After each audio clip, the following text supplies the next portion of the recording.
El pasado martes, la economía española batió todas sus previsiones de crecimiento con un 0,7% en el último trimestre. Ya sabemos que esto no es un noticiero de información económica, pero nos parece interesante esta noticia, que no es una noticia positiva por el dato en sí mismo, sino que remarca un muy buen comportamiento de la economía y del empleo en los últimos años, incluso con la pandemia y la invasión rusa de Ucrania. Más allá de que aquí, como decimos, no somos un noticiero económico y que además nos cuestionamos nos preguntamos en realidad si es tan positivo eso de que la economía tenga que crecer y que también debemos cuestionarnos cómo se mide ese crecimiento.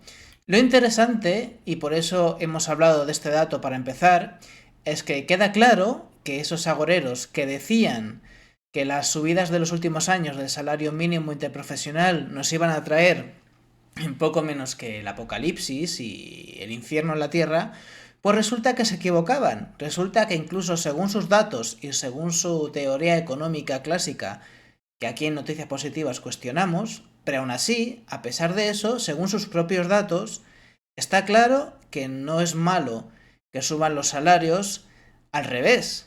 Los que suban los salarios no solamente es bueno, sino que incluso es efectivo. Y es interesante remarcar esta noticia positiva de que es bueno y es razonable subir los salarios de los trabajadores en esta semana del 1 de mayo, en esta semana del Día del Trabajo, en el que tenemos esta noticia positiva. Por supuesto que es muy positivo y muy necesario que suban y que sigan subiendo los salarios de la clase trabajadora. Bienvenidos y bienvenidas a Noticias Positivas, donde te contamos que otro mundo es posible. Y si tú también lo crees, suscríbete a este canal y así no te pierdes nada. Y esta semana os contamos que la Fundación Canal nos ha invitado a una jornada profesional muy interesante, la verdad, dedicada sobre todo a financiación sostenible y al agua, que por esto es la Fundación Canal del canal de Isabel II. Y como digo, esta jornada fue organizada, además de la Fundación Canal, por el Center for Water and Climate Adaptation de la IA University y la CEIM, la patronal madrileña. Y bueno, ahí estuvimos, hemos podido grabar algunos vídeos que os vamos a mostrar y a comentar. Como digo, muy interesante esta presentación de esta guía práctica para empresas en el nuevo contexto ambiental.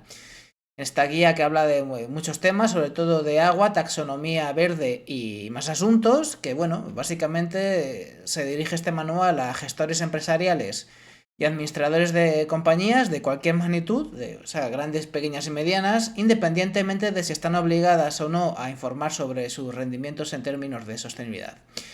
Aquí os dejamos un par de cortes en concreto sobre la parte del evento que estuvo centrada en la presentación de esta guía.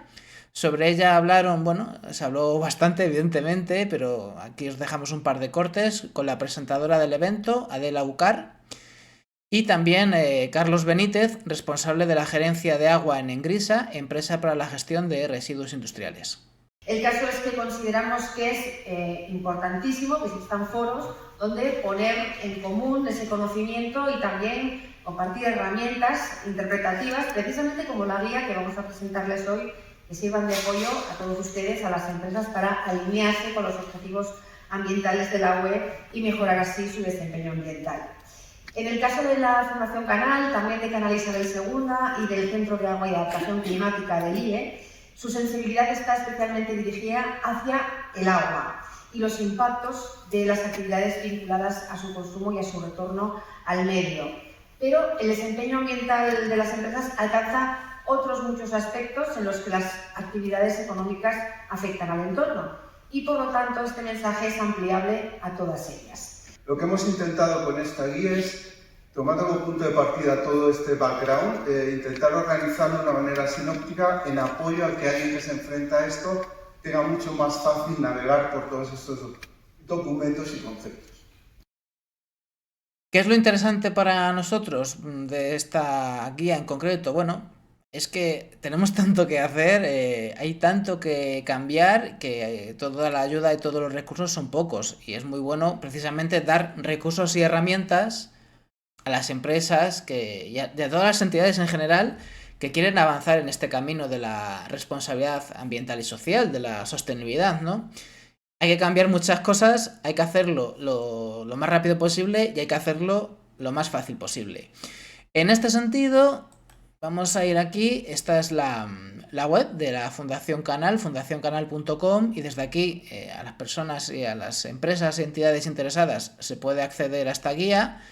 Bajamos para abajo en la web de la fundacioncanal.com, tienda, aquí está esta guía práctica para empresas en el nuevo contexto ambiental. Y bueno, es una descarga gratuita desde esta web y bueno, pues muy interesante, como os digo, porque son recursos gratuitos a disposición de las empresas de todo tamaño que quieren saber más sobre finanzas sostenibles, sobre esa taxonomía, sobre agua, sobre un montón de temas que están relacionados todos pues con un mejor desempeño, bueno, lo que llaman sostenibilidad. Es verdad que se repite tanto esa palabra que a veces parece que se vacía un poco de contenido, pero bueno, sostenibilidad social y ambiental, responsabilidad social y ambiental, bueno, hacer las cosas de una mejor manera, de una manera ecosocial, que es la palabra que más nos gusta aquí en Noticias Positivas. Y bueno, más allá de la presentación de esta guía, que para nosotros ya es una noticia positiva, lo más interesante, también muy positivo, pero además muy interesante a nivel profesional y personal, porque de verdad que aprendí muchísimo y se lo agradezco mucho a la Fundación Canal, es esta charla que hubo durante el evento de Gonzalo de la Cámara, que es el director del Center for Water and Climate Adaptation de la EA University, una charla sobre finanzas sostenibles y sobre ese concepto que también se habla de él en la guía, ¿no? Este concepto tan raro que suena como a otra cosa, esto de taxonomía verde, que suena raro, ¿verdad? Pero suena mucho, seguro, todas las personas que os interesan estos temas de sostenibilidad, pues seguro que habéis escuchado hablar de la taxonomía verde. Ha habido mucha polémica, ¿no? Porque esto de la taxonomía verde tiene que ver con las actividades económicas que Europa considera sostenibles y que por ello pues, son susceptibles de recibir financiación, ¿no? Y claro, Europa metió en la taxonomía verde a la energía nuclear y al gas natural, creo que era. Que claro, son cuestiones que levantan mucha polémica. Yo tampoco lo veo muy claro el asunto, ¿no? Es verdad que hay debates, por ejemplo, sobre actividades y energías que quizá no sean sostenibles, pero que según algunos expertos nos vienen muy bien para financiar esa transición. Como os digo, yo no lo tengo tan claro y preferiría que no fuera necesario. Me gustaría que fuera así, pero no tengo tan claro que sea así, ¿vale? Porque hay expertos de muchos tipos y de muchas corrientes que debaten mucho sobre el asunto, no es un tema cerrado, pero bueno, más allá de este debate, y que está muy bien que debatamos sobre cómo hacer una transición energética hacia energías renovables, eso está genial y eso es muy interesante. Pues como digo, lo primero es saber de qué va esto de la taxonomía, que al final tiene que ver también con finanzas e inversiones sostenibles. Y muy interesante en este sentido, pues esta charla de Gonzalo de la Cámara, como os digo, director del Center for Water and Climate Adaptation de la EA University. Y aquí os dejamos con algunos cortes, algunos vídeos que hemos sacado de la charla, porque de verdad que merece mucho la pena. Antes de comenzar, simplemente voy a dejarles una idea clara de qué es la taxonomía para los que sean más profanos en la materia. Piensen en alguna taxonomía que conozcan, por ejemplo, no sé si hay aficionados aquí a la entomología, pero si alguno de ustedes tiene interés en conocer cómo se definen esos taxones, lo que se hace es una clasificación muy exhaustiva de especies, de individuos dentro de esas especies, y al final lo que terminamos es con una especie de catálogo, pues no sé, de mariposas colgadas con un alfiler, con una clasificación, una etiqueta desde el punto de vista de su denominación científica. Bien, la taxonomía de inversiones sostenibles es una clasificación de actividades económicas, y fíjense que digo actividades económicas, no digo empresas, no digo sectores, digo actividades económicas que hacen una contribución sustancial a 6 objetivos ambientales, entre los cuales 2 están relacionados con la lucha directamente contra el cambio climático, la mitigación de los impactos y la adaptación a impactos que ya existen, porque no tiene ningún sentido hablar del cambio climático en futuro. Cuando conjugamos en futuro es porque tenemos inercia gramatical. En realidad el cambio climático está aquí, ya llegó para quedarse. Y luego hay otra serie de otros 4 objetivos de carácter ambiental, que son la protección de los recursos de agua dulce y de los recursos de agua marina, tiene que ver con la circularidad, con la economía circular, tiene que ver con la previsión o la anticipación y el control de la contaminación, y tiene que ver con limitar la pérdida de diversidad biológica de servicios ecosistémicos, ¿no? Porque el potencial colapso de determinados ecosistemas es un tema central. Bueno, pues lo que hace la taxonomía es clasificar actividades económicas que hacen una contribución sustancial a esos objetivos sin dañar otros objetivos y con una serie de salvaguardas desde un punto de vista social, porque necesitamos que toda esta transición contemple impactos distributivos, es decir, atienda a las dificultades que se plantean desde un punto de vista social. Hay algunas agencias crediticias que se retiran de este discurso. Ahí lo tienen, por ejemplo, un ejemplo de Standard & Poor's, que decide retirarse de la calificación crediticia sobre la base de criterios de sostenibilidad.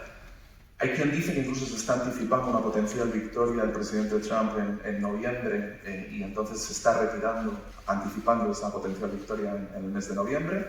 Bien, sea como sea, esto no solo no le quita valor a lo que voy a contar, sino que pone más en valor por qué Europa tiene que estar a la vanguardia de esta discusión, en gran medida para contrarrestar ese escepticismo que estamos observando en algunos lugares en Estados Unidos. Bien, aquí tenemos que pensar sobre el papel del sector público y esto nos llevará a reflexionar sobre por qué necesitamos inversiones, ¿sí? Y por qué necesitamos que las inversiones pasen de ser inversiones no sostenibles a ser inversiones no solo sostenibles, sino a financiar algo muy importante de lo que hablamos demasiado poco, que es financiar la transición. Hay algunas actividades que no son sostenibles en sentido estricto, pero que son esenciales en el periodo de transición hacia ese futuro más sostenible. Bien, y aquí tenemos al sector público inmerso en una esquizofrenia.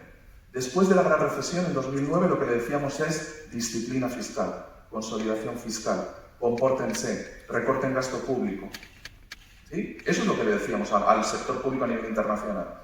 Lo que le decimos después de la pandemia es todo lo contrario, es época de bonanza, mayor estímulo fiscal de la historia, nunca ha habido tanto dinero público en circulación, y no solo en la Unión Europea, también en Estados Unidos, en Corea del Sur, en China, en Japón, grandes esfuerzos de expansión fiscal. Bien, ese dinero público siendo el mayor estímulo fiscal sin precedentes de la historia, es insuficiente si no damos cabida a los mercados financieros internacionales, al sector privado. ¿Bien? Y para lanzar esas señales al sector privado es para lo que necesitamos elementos como la taxonomía y el resto de las componentes del marco de finanzas sostenibles de la Unión Europea.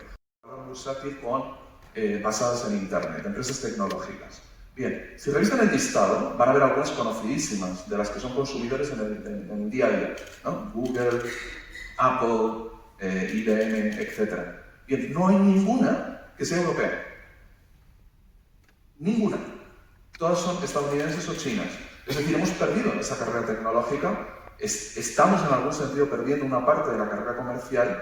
Tenemos que hacer valer el gran relato político que aparece en torno a Next Generation EU, que es sostenibilidad, digitalización, modelos inclusivos que no dejen a nadie atrás.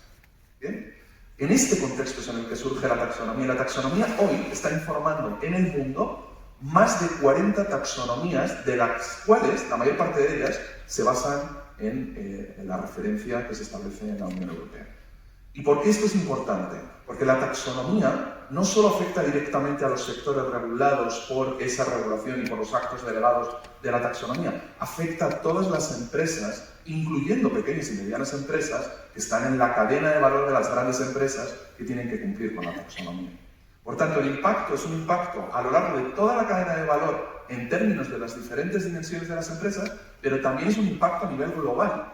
Ciertamente interesante, ¿no? Yo creo que, vamos, que queda más o menos claro de qué va esto de la taxonomía, por qué es importante, por qué desde Europa se tiene que reivindicar, que no decimos, bueno, en este caso es mi opinión, ¿no? Pero no decimos que sea perfecto esto de la taxonomía verde, pero sí que es una diferencia y un punto, digamos, que remarca lo mejor que tenemos en Europa, o la tradición política europea y lo que nos distingue, ¿no? de otras partes del mundo, ¿no?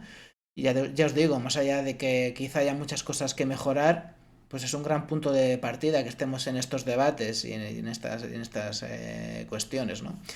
Desde luego que muy interesante, muy clarificador, y el nivel del ponente, de Gonzalo de la Cámara, pues vamos, alucinante. Yo saqué algunos vídeos, claro, la charla completa, que además creo que también está en la web de la Fundación Canal. Se va a poder acceder a todo el vídeo completo. Si no se puede hacer ya, pues os lo recomiendo porque ya os digo, es que es aprender mucho. Y si no está en la web, supongo que... A mí me dijeron que iban a subir el vídeo. En fin, si no está en la web de la Fundación Canal, estará en su canal de YouTube, pero vamos, que ese vídeo va a estar disponible en breve, eso seguro. Y también en esta charla, que fueron, no sé si 15-20 minutos, pues también hubo una parte de la charla más centrada en temas del agua. Lógico, estamos hablando de la Fundación Canal, del canal de Isabel II. Y bueno, de la Cámara habló de cuestiones que tienen que ver con la sequía, por supuesto, con la gestión de los recursos hídricos, con buenas y con malas prácticas, por supuesto también vinculándolo pues, con el tema de la necesidad de esta inversión sostenible también en este tema del agua, ¿no? Muy interesante su planteamiento y su análisis de cómo se tiene que gestionar este recurso fundamental para la vida, que sin agua no podemos hablar de nada porque no hay vida directamente. Y bueno, también nos dejamos con algún pequeño vídeo que sacamos en este sentido. Lo estamos viendo en las cuencas internas de Cataluña, lo vamos a ver dentro de nada en Andalucía. Bien, si revisan, no estamos solos. Todas las zonas verdes que están aquí son zonas donde se da estrés hídrico extremo. Bien, y avanzo rápido hacia el final de mi intervención. ¿Por qué? Porque lo que quiero decir aquí es que tenemos a los 17 estados del oeste norteamericano, tenemos a las cuencas mediterráneas, tenemos a países del centro de Asia, todo Oriente Medio, la cuenca del Pacífico en América Latina, el sur de Australia. Todas esas zonas que visito con frecuencia me cuentan cosas sobre España. Porque en realidad es una situación muy parecida a la que estamos viviendo. Bien, reflexionar sobre la cuenca, este es el río Colorado, implica reflexionar sobre el hecho de que las fronteras administrativas no nos sirven para gestionar el recurso. La unidad de gestión es esto, es la cuenca. En Estados Unidos hay 7 estados bañados por el Colorado y se han puesto de acuerdo para generar un modelo de acción colectiva que les permite intervenir sobre la sostenibilidad de este recurso. Si expresásemos en los mapas por cuencas y no por países, cambiaría la distribución de una manera notable. Aquí en América Latina y Europa, pero esta información la tenemos para todo el mundo. ¿De acuerdo? Y de hecho aquí tenemos suerte. Las confederaciones hidrográficas, autoridades de cuenca, están definidas, ya están cumpliendo más de 100 años, mientras que nuestros gobiernos regionales solo están cumpliendo unas pocas décadas. ¿Qué quiere decir? Que se superpone la lógica de gestión del recurso a la lógica política de gestión sobre la base de fronteras administrativas. Para mí, diría yo. Porque en todos los países del mundo donde me encuentro lo contrario, Perú, ¿sí?, es un desastre impresionante. Necesitamos mandar señales a las actividades económicas que, como en el río Paraná, nos llevan a generar una buena práctica, que la tienen a la derecha de la pantalla, una llanura aluvial que hace que cuando el río crezca se inunde, pero no se produzca ninguna pérdida patrimonial, ni humana. Pero miren el meandro.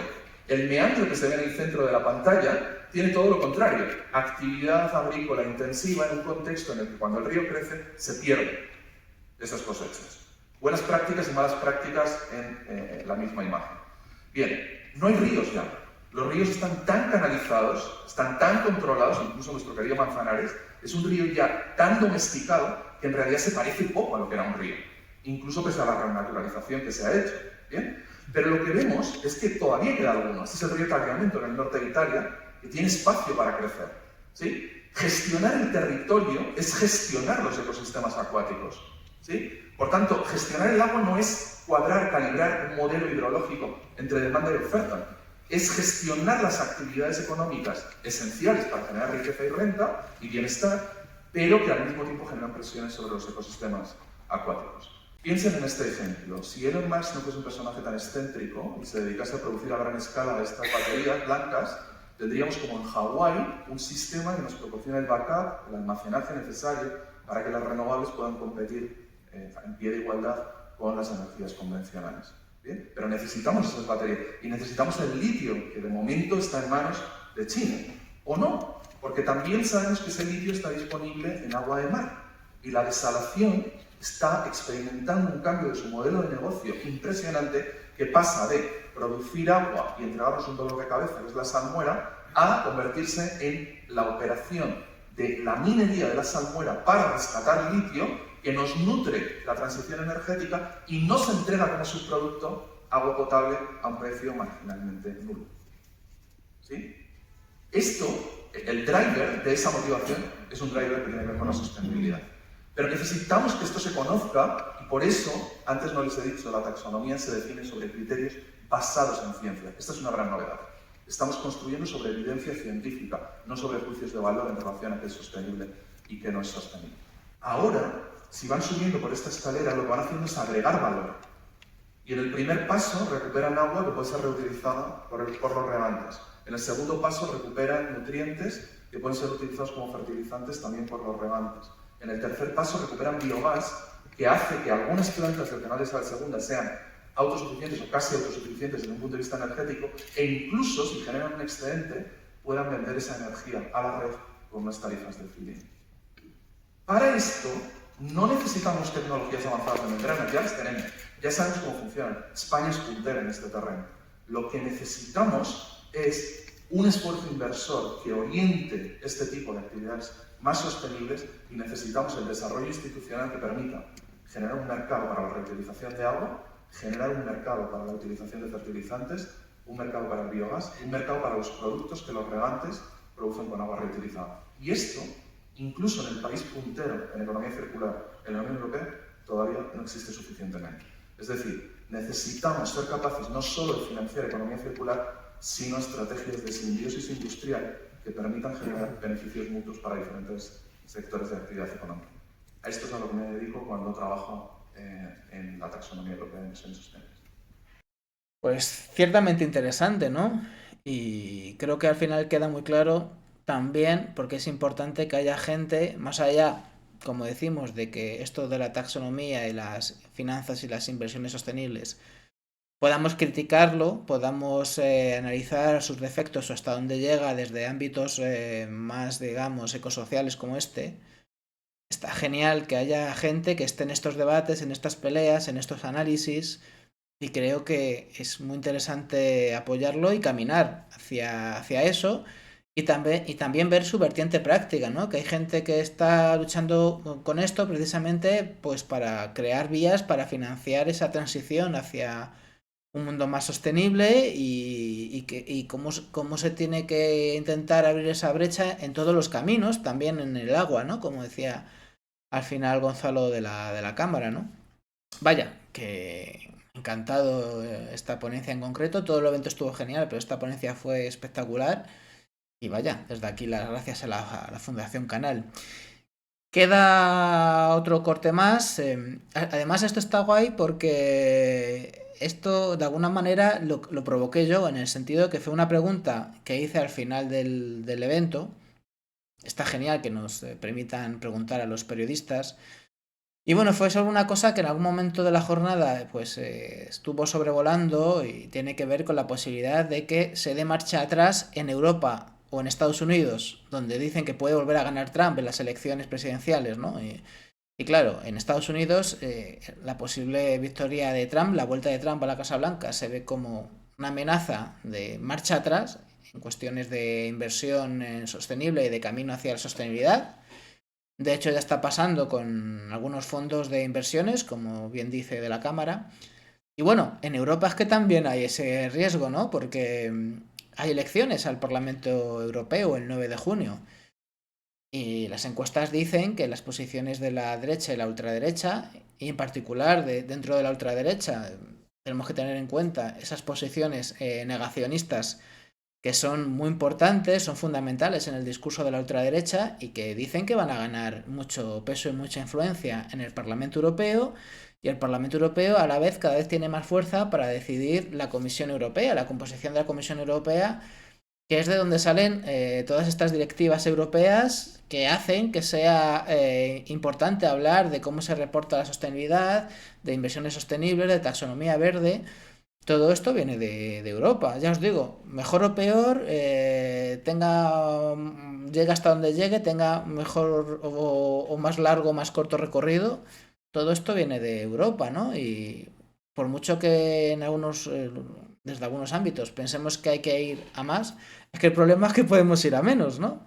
Eso puede pasar o hay riesgo de que pase, ¿no? Bueno, eso es lo que pregunté, si hay riesgo de marcha atrás en estos asuntos, tanto en Europa como en Estados Unidos, Y bueno, pues aquí os dejamos con la respuesta, en este caso también de la Cámara, y otra vez también interviene Carlos Benítez, el responsable de la gerencia de agua en Engrisa.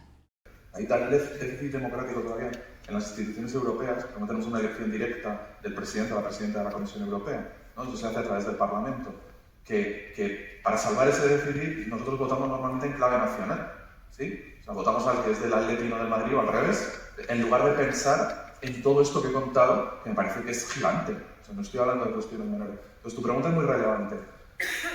Yo diría que ¿hay un riesgo real de retroceso en Europa? No hay que esperar a las elecciones. Estamos viendo ya que como resultado de la presión, no solo de la guerra de Ucrania, sino de la posible extensión del conflicto en Ucrania a otras economías del centro y del este de Europa, que esto puede ocurrir, se le está pidiendo, por ejemplo, al Banco Europeo de Inversiones que destine una parte más importante de su financiación a garantizar el suministro de armamento a Ucrania que a objetivos de transición climática. Es decir, esto ya está ocurriendo. Entonces tenemos que reflexionar. ¿En qué clave queremos votar? Yo creo que estos son los temas. ¿Sí? Yo creo, por ejemplo, que el agua es un tema nítidamente infravalorado en las políticas europeas. ¿Sí? Para mí no es un tema, es el tema, porque es el recurso natural más complejo y está vinculado con toda la actividad económica. ¿Queremos votar en esa clave o queremos seguir votando en términos del Madrid y el Atlético? Y esto está aquí, hemos llegado aquí con este brutal desarrollo regulatorio, permítanme que utilice este adjetivo, tan acelerado, con unos requerimientos muy perentorios. Es una normativa de una complejidad enorme, pero se ha lanzado con un impulso muy firme, muy decidido y con grandes mayorías dentro de Europa. Claro, eso abre la puerta a la esperanza de que no sea un esfuerzo vano y que ahora realmente dar esos pasos atrás sería bastante traumático también para todo el esfuerzo que han hecho las empresas en ir posicionándose, en ir armándose para responder a eso, y porque hay una condición real en que esto es una batalla que hay que ganar. La influencia que puedan tener las próximas elecciones europeas, pues, ¿qué quieres que te diga? A mí también me preocupa, pero queremos mantener, yo creo que me quedaría con el discurso de largo plazo, de largo aliento, inspirador y esperanzador que nos ha dado Gonzalo al principio. Prefiero quedarme con eso. Da igual si gana Trump o Biden, ¿sí? El riesgo es el unilateralismo, no la victoria de uno u otro candidato, pero un Estados Unidos unilateral significará cierta desafección respecto al artículo 5 del Tratado del Atlántico Norte, o sea, de la OTAN, y puede ser una salida de la Convención Marco de Naciones Unidas de Cambio Climático que ya vimos en el pasado. Es decir, todo este tipo de decisiones son decisiones que nos afectan a todos, no afectan a Estados Unidos, nos afectan a todos. Esto puede ocurrir, claro.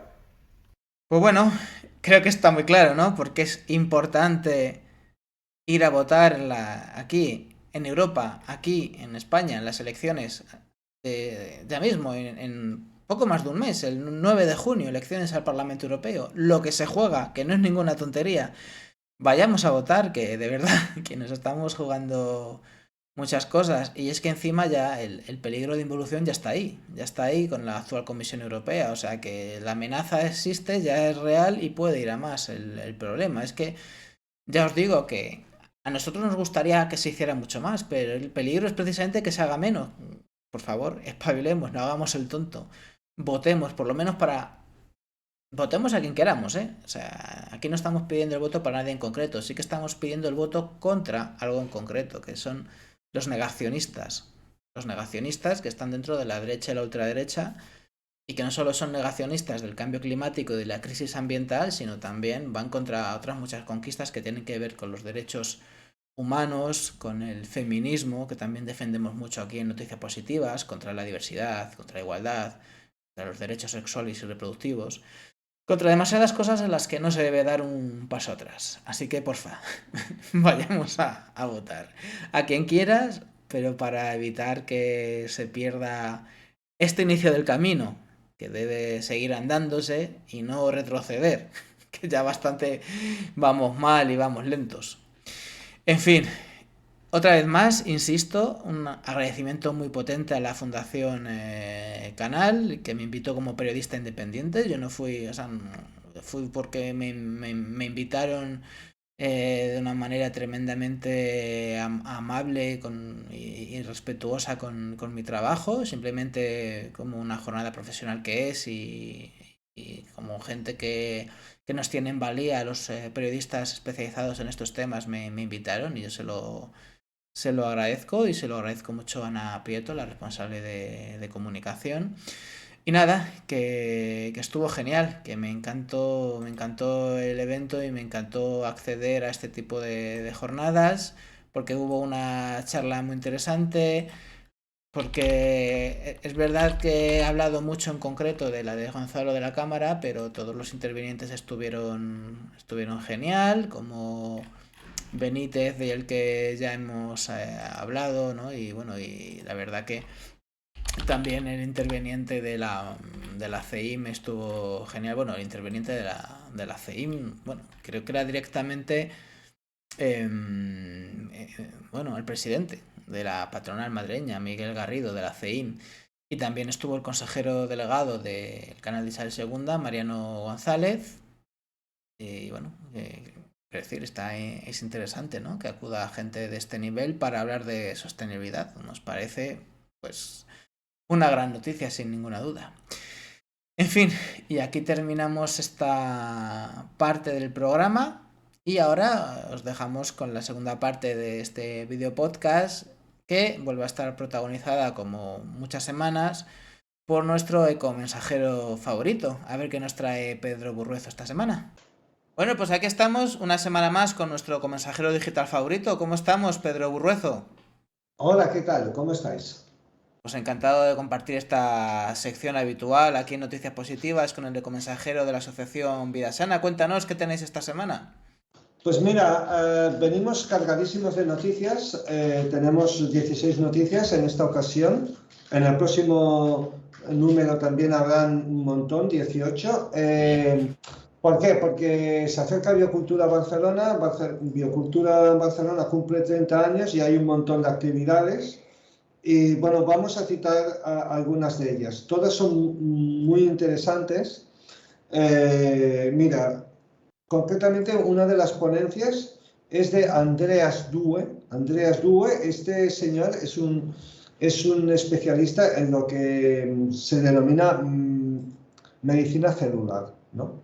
Y entonces, creo que ya hemos hablado de él Sí. en alguna de estas, pero bueno, es que me interesa mucho realmente, ¿no? Me interesa mucho porque su discurso es realmente, ¿cómo explicaría yo? Es un discurso que tiene sentido común, ¿no? O sea, él lo que nos dice es que la medicina celular puede ayudarnos a restablecer la salud con vitaminas y con minerales. ¿Por qué? Porque algunas, digamos, desde su laboratorio se han corroborado, y esto ya tiene unas décadas de tradición, que algunas de las enfermedades que padecemos, o sea, algunas de lo que podríamos llamar las enfermedades de la civilización, tienen su origen o se agravan por el déficit de medicinas y de minerales en nuestro cuerpo, ¿no? Claro. Y entonces esto tiene mucho sentido común porque realmente la población o una parte de la población come cada día peor, y aunque digamos que de alguna manera sacia su hambre, pero no se nutre correctamente, ¿no? Por otro lado, y esto también se refleja en Biocultura, por otro lado, digamos que la industria de los complementos alimentarios no deja de crecer, ¿no? Y esto también tiene su origen en esta mala alimentación de la población, que no solamente es ya por el hecho de que haya mucha gente que come solo pizzas o productos muy procesados, sino que tiene que ver también porque incluso comiendo alimentos convencionales pero frescos como fruta y verdura, pues estos están, digamos, son cada vez más pobres, están empobrecidos, porque los suelos, digamos, después de décadas de fertilización con productos químicos, pues están más quemados que la pipa de un indio, ¿no? Entonces, claro, son capaces de saciarnos, pero no aportan a los organismos los nutrientes necesarios, ¿no? Es un enfoque muy interesante, además es un enfoque tradicional de la medicina, eso de que la medicina sea tu alimento y tu alimento tu medicina, esto lo decía Hipócrates, ¿no? El padre de la medicina hace 2500 años, y es que en realidad es así, y además ese sentido común que Dewey no está diciendo en ningún momento que haya que no medicarse nunca, sino que No, no, básicamente no. está hablando de otro punto de vista más integrador.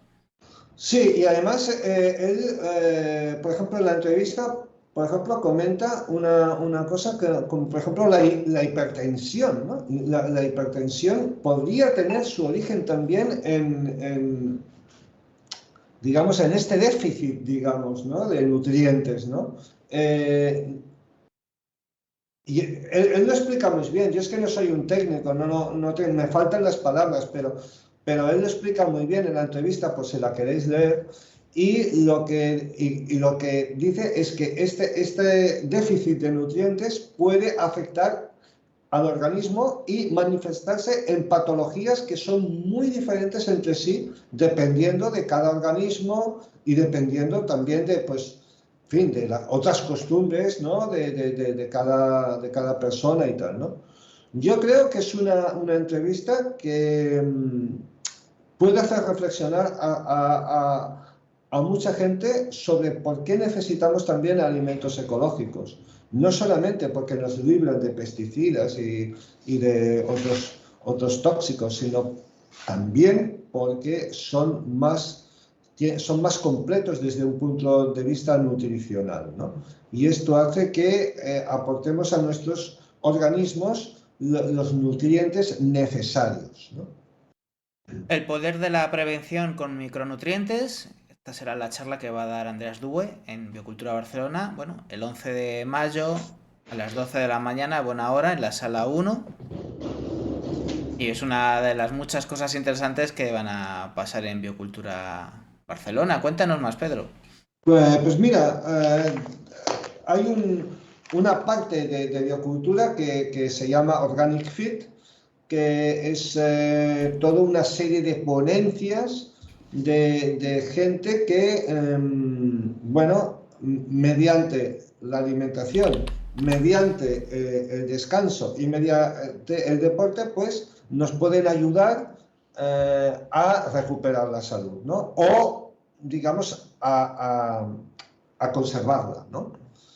Y entonces hay una serie de ponencias que entre la entrevista que mantenemos hoy y la del próximo lunes que mantendrás con Ángeles, yo te voy a recomendar algunas porque realmente son excepcionales, ¿no? Gente muy joven que dice cosas muy interesantes, muy de sentido común, a ver, que nosotros ya las venimos diciendo desde hace mucho tiempo, pero que ellos las dicen con otros acentos. Y que es gente muy joven, ¿no? Y me interesa mucho esto, que haya gente joven que está que está dándose cuenta de las cosas, ¿no? Que está abriendo los ojos, ¿no? Entonces, bueno, por ejemplo, una ponencia que va a ser también muy interesante es la de Javier Buitragueño, que él nos dice que un enfoque holístico no solamente reduce los índices de obesidad, sino que también genera muchísimo, digamos, bien común para toda la sociedad, ¿no? Y esto es, hay que tener en cuenta que España es uno de los países donde más obesidad hay en Europa. Ya ves. Y por otro lado, es uno de los países de Europa y de todo el planeta donde crece de una forma muy, muy alarmante la obesidad infantil. Entonces, lo que nos propone este hombre es muy interesante porque no solamente nos dice que la obesidad es un problema de gula, ¿no? Claro. o de mala alimentación, sino que hay otros problemas, ¿no? Por ejemplo, la pobreza, ¿no? Ser pobre, o sea, si eres pobre, es más probable que acabes obeso que si eres rico, Porque los ¿no? alimentos de buena calidad nutricional son mucho más caros que los Claro, alimentos procesados que están tirados de precio, por ejemplo. por ejemplo. Y hay menos Pero, tiempo para cocinar. por ejemplo, y también es verdad, por ejemplo, que en este enfoque holístico, pues también son necesarias leyes que graven aquellos productos alimentarios que son nocivos desde el punto de vista del sobrepeso o otros, ¿no? Pero también es verdad que necesitamos que fiscalmente se apoye a los que están haciendo las cosas bien. No sé, es una entrevista realmente harto interesante. Yo recomiendo fervientemente que la leáis si estáis interesados en estos temas, si tenéis alguna persona obesa en casa o no, pero en cualquier caso porque está hablando de salud en general. No solo estamos hablando de un tema estético, estamos hablando de algo que afecta a todo nuestro organismo y que lo afecta negativamente, ¿no? Sin duda, es muy interesante esta entrevista porque aborda las muchas cuestiones relacionadas con la salud, que también tiene que ver mucho con el enfoque de Organic Fit, que no solo se habla de ejercicio, sino se habla de todo lo que tiene que ver con el cuidado y el autocuidado, que involucra muchas cuestiones, ¿no? También quieres hablarnos de otra entrevista más, ¿no? Sobre Organic Fit. Sí. Otra que también es muy interesante, a una de las ponentes que participará, que es Nuria Martínez, y que ella está especializada, digamos, ¿cómo explicarlo? No es fácil, pero cómo se manifiesta, digamos, lo nocivo, tanto a un nivel físico como a un nivel, digamos, más de carácter mental o emocional, cómo se manifiesta en nuestro cuerpo, ¿no? Y entonces ella lo que nos dice es que de la misma forma que si lo nocivo se manifiesta negativamente en nuestro cuerpo, de alguna forma, si nosotros tratamos muy bien a nuestro cuerpo, también eso se puede manifestar bien en tener pues unas emociones satisfactorias y también una salud general, Sí, bienestar, ¿no? Exacto. Ella nos dice que nuestro cuerpo habla, ¿no? Y lo que ocurre es que la mayoría de nosotros, pues, o la mayoría de la población ha perdido este contacto, ¿no? Ya no entiende el lenguaje, no entiende el idioma que habla el cuerpo, ¿no? Yo, por ejemplo, a mí me hace mucha gracia, ¿no? Esto que, por ejemplo, que incluso hay chistes sobre esto, ¿no? Por ejemplo, cuando un hombre va al médico, ¿no? Y le quita el tabaco, le quita el alcohol, le quita el tal, ¿no? Y entonces, sí, y bueno, y entonces el tío se encuentra con alguien y dice, ¿qué te ha dicho el médico? Y dice, pues mira, me ha quitado esto, me ha quitado tal.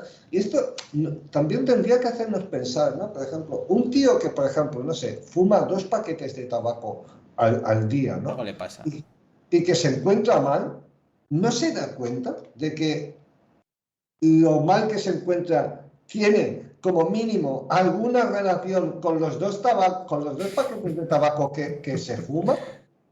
Es de sentido común, ¿no? Ya me parece raro que tenga que ir a un médico y que un médico se lo tenga que decir. Pero bueno, en cualquier caso, a veces ese lenguaje del cuerpo es muy subliminal, ¿no? Especialmente cuando hablamos de temas, por ejemplo, emocionales, ¿no? Claro. O de temas, llamémosle psicológicos. Entonces, esta especialista, Nuria Martínez, nos ayuda a entender el lenguaje que habla nuestro cuerpo para que nosotros podamos, digamos, pues responder a esas señales de la forma más satisfactoria posible Y cuando son avisos, pues que no se conviertan en enfermedades graves, y cuando son enfermedades, pues digamos, revertir la situación hacia el camino de la salud, ¿no? Bueno, yo creo que Organic tiene un montón de propuestas este año realmente interesantes, innovadoras, que no dejan de estar basadas, digamos, en el sentido común, pero que a veces el sentido común se va perdiendo en un mundo pues, Claro. cada vez más raro, que al final pues que todo se quiere satisfacer con pastillas y con química y bueno, ahí estamos, ¿no? Claro, es que tú tienes razón, el cuerpo te va avisando y luego está el sentido común, pero también hay gente que no puede dejar, y no les estoy defendiendo, pero no pueden dejar de fumarse 2 paquetes al día porque es a lo mejor lo único que les calma en un estado de ansiedad continuo, ¿no? O sea que muchas veces eso, vale, por supuesto que está relacionado esos 2 paquetes de tabaco con tus problemas, pero quizá eso sea una consecuencia de otra cosa, de otros factores. Exactamente. Claro. Sí, bueno, yo ponía lo de los dos, porque bueno, me hace gracia, Claro, ¿no? es un ejemplo claro. Los chistes, mira, me ha quitado esto, y tal, ¿no? Pero que a veces los chistes también esconden mucha sabiduría también, ¿no? ¿Eh? No, y sobre todo lo que se aborda desde una perspectiva irónica, satírica, con humor, hay veces que la crítica a través de esas vías llega más lejos que a través de los Exactamente. discursos solemnes. Si te Sí, tomas 3 copazos todos los días, es posible que no sea bueno, ¿no? Que eso provoque unos problemas de salud, ¿no?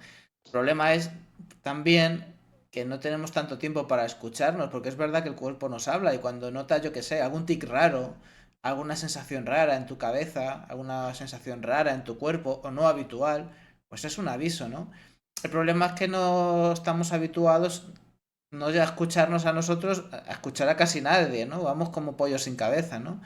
Y también es importante el tiempo para autocuidarse, que es otra de las cuestiones que tienen que ver con Organic Fit. No sí. solamente terapias de alimentación y ejercicio, sino Y yo, contenerte. yo, yo añadiría, Dani, yo añadiría el silencio, Claro. porque mira, incluso yo a veces en mi casa, ¿no? O sea, en mi casa hay varios niños, ¿no? Bueno, niños y adolescentes. Pues continuamente están sonando aparatitos, ¿no? Y es horrible, porque entonces yo a veces digo, basta, ¿no? O bien, si estáis conmigo, apagar todos los dispositivos, o yo me voy a otro lado porque necesito una hora de silencio, ¿no? Y en esta hora de silencio, digamos, el cuerpo se regenera y te habla, ¿no? Y entonces si tú tienes esos códigos, pues puedes atender esas llamadas que a veces el cuerpo te hace, ¿no? Pero hace falta silencio y hoy en día no hay silencio en ninguna parte. Es muy difícil el silencio, ¿no? Hay hasta gente que paga para irse a un retiro de silencio. Cosa bueno, que no deja de ser graciosa, El ¿no? ave, el vagón del silencio, que además es profunda fuente vamos, es una fuente de conflictos en los vagones del silencio del ave. Ya, sí, Interesantísimo, sí, porque sí. siempre hay alguien que no se lo que vamos, que no lo toma en cuenta y que se pone a hablar en el vagón del silencio, lo cual también es síntoma precisamente de lo difícil que es el silencio Muy difícil, muy en difícil. nuestras sociedades. Y yo diría que es muy difícil conservar la salud sin silencio. No, obviamente de vez en cuando, ¿no? Pero como mínimo una disciplina diaria de un cierto silencio al día, porque si no el ruido te come, te acaba comiendo. El ruido no solamente físico, sino el ruido mental, ¿no? También emocional, ¿no? Pues sin duda hace falta momentos del día para aburrirse, para no tener nada en la cabeza, para dejar que tu cabeza se vacíe de tantas cosas y se pueda organizar de una manera armónica. Y luego hace falta otra parte del día para llenarla, a ser posible, de cosas que nos aporten, de cosas positivas, Por cierto, no hemos dicho, hablando de un lugar donde siempre hay cosas positivas que nos ayudan, que Biocultura Barcelona, bueno, pues del 9 al 12 de mayo del 2024, Exactamente. el Palau Sant Jordi, que además tú también lo has dicho, en una semana hablaremos con Ángeles aquí, en Noticias Positivas. Y bueno, mientras tanto, es que precisamente tú lo has dicho al principio de esta sección. Hay tantas cosas, van a pasar tantas cosas que estas semanas el boletín del Ecomensajero viene muy cargado de noticias. Y bueno, es especialmente importante que insistamos en que la gente se apunte. Pedro, ¿dónde nos podemos apuntar para leer y saber toda esta Eh, información eh, buena? en vidasana.org. E insisto en que en la edición de Ogaño hay una serie de ponentes en Organic Feed que son súper interesantes y que fíjate que, por ejemplo, bueno, tú y yo llevamos muchos años, ¿no?, en todo esto, ¿no? Y estamos al corriente de todo. Pero este año me han sorprendido algunas entrevistas que o he hecho o hemos publicado en el Ecomensajero Digital, porque el mensaje posiblemente es el mismo, ¿no?, con el tema de la salud, pero la forma de decirlo me ha chocado, pero me ha chocado positivamente, ¿no? Y bueno, simplemente quería hacer hincapié en esto, que me parece muy interesante este año. ¿Se están renovando las narrativas de alguna manera? Yo diría que sí, diría que hay una generación, por ejemplo, mira, la semana que viene seguramente Ángeles te hablará de una de las ponencias que no, la entrevista se publicará la semana que viene y es de un experto, una persona que como método de salud, ¿no? Su método o su terapia es poner tu cuerpo al límite, ¿no? Y esto realmente es interesante. Y una de las cosas porque esta entrevista la hice yo, que su discurso es que la comodidad es un desastre para nuestra salud, ¿no? Y esto realmente es así. Si te fijas, ¿no?, realmente las personas que están en activo, que están haciendo cosas, que están trabajando, que incluso aquellos que, hombre, tienen trabajos, mientras no sean peligrosos, ¿no?, pero que tienen trabajos activos, que salen, que entran, no sé qué, suelen tener una salud muchísimo mejor que las personas que tienen una vida muy sedentaria, muy acomodaticia y tal. Eso es muy malo para la salud, ¿no? Entonces esta persona, a través del deporte, del ejercicio o de llevarte a situaciones extremas, por ejemplo, el calor, ¿no? Pues el calor es buenísimo. La sauna se había utilizado toda la vida, ¿no? Incluso en las sociedades tradicionales, pero el frío también o sea, no padecer ni calor ni frío es malísimo. No andar 15 kilómetros al día es malo.